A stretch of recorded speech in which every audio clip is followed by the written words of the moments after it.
एक बार महर्षि गालव जब प्रातः सूर्यार्घ्य प्रदान कर रहे थे, उनकी अंजलि में आकाश मार्ग में जाते हुए चित्रसेन गंधर्व की थूकी हुई पीक गिर गई। मुनि को इससे बड़ा क्रोध आया। वे उन्हें शाप देना ही चाहते थे कि उन्हें अपने तपोनाश का ध्यान आ गया और वे रुक गए। उन्होंने जाकर भगवान श्री कृष्ण से फरियाद की, श्याम सुंदर तो ब्रह्मण्यदेव ठहरे ही, झट प्रतिज्ञा कर ली। 24 घंटे के भीतर चित्रसेन का वध कर देने की ऋषि को पूर्ण संतुष्ट करने के लिए उन्होंने माता देवकी तथा महर्षि के चरणों की शपथ ले ली।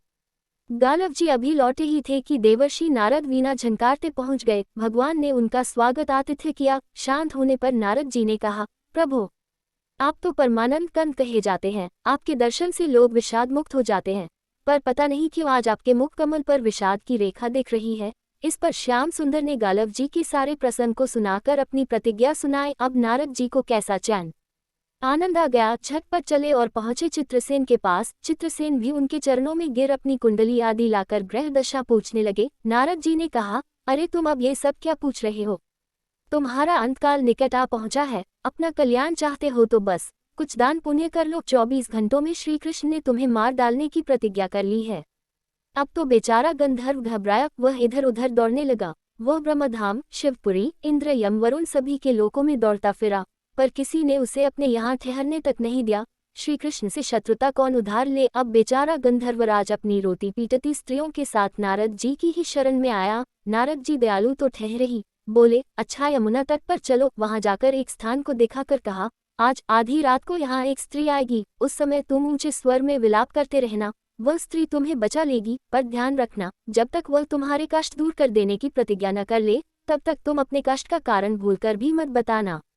नारद जी भी विचित्र ठहरे। एक ओर तो चित्रसेन को यह समझाया, दूसरी ओर पहुंच गए अर्जुन के महल में सुभद्रा के पास। उससे बोले, सुभद्रे, आज का पर्व बड़ा ही महत्वपूर्ण है। आज आधी रात को यमुना स्नान करने तथा दीन की रक्षा करने से अक्षय पुण्य की प्राप्त होगी। आधी रात को सुभद्रा अपनी एक दो सहेलियों के साथ यमुना स्नान को पहुंची। वहां उन्हें रोने की आवाज सुनाई पड़ी। नारद जी ने दीनोद्धार का महात्म्य बतला ही रखा था। सुभद्रा ने सोचा, चलो अक्षय पुण्य लूट ही लूं। वे तुरंत उधर गईं तो चित्रसेन रोता मिला। उन्होंने लाख पूछा, पर वह बिना प्रतिज्ञा के बतलाए ही नहीं। अंत में इनके प्रतिज्ञाबद्ध होने पर उसने स्थिति स्पष्ट की। अब तो ये सुनकर सुभद्रा बड़े धर्म संकट और असमंजस में पड़ गई। एक ओर श्री कृष्ण की प्रतिज्ञा, वह भी ब्राह्मण के ही के लिए, दूसरी ओर अपनी प्रतिज्ञा। अंत में शरणागत त्राण का निश्चय करके वे उसे अपने साथ ले गईं। घर जाकर उन्होंने सारी परिस्थिति अर्जुन के सामने रखी। अर्जुन का चित्रसेन मित्र भी था। अर्जुन ने सुभद्रा को सांत्वना दी और कहा कि तुम्हारी प्रतिज्ञा पूरी होगी।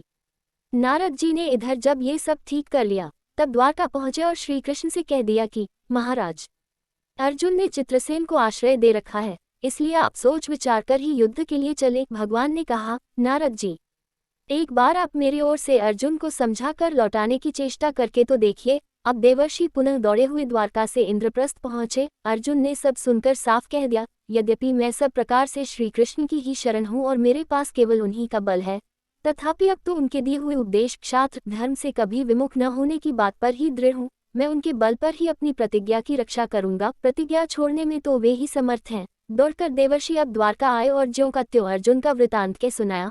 अब क्या हो?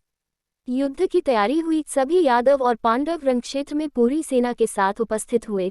तुमुल युद्ध छिड़ गया। बड़ी घमासान लड़ाई हुई, पर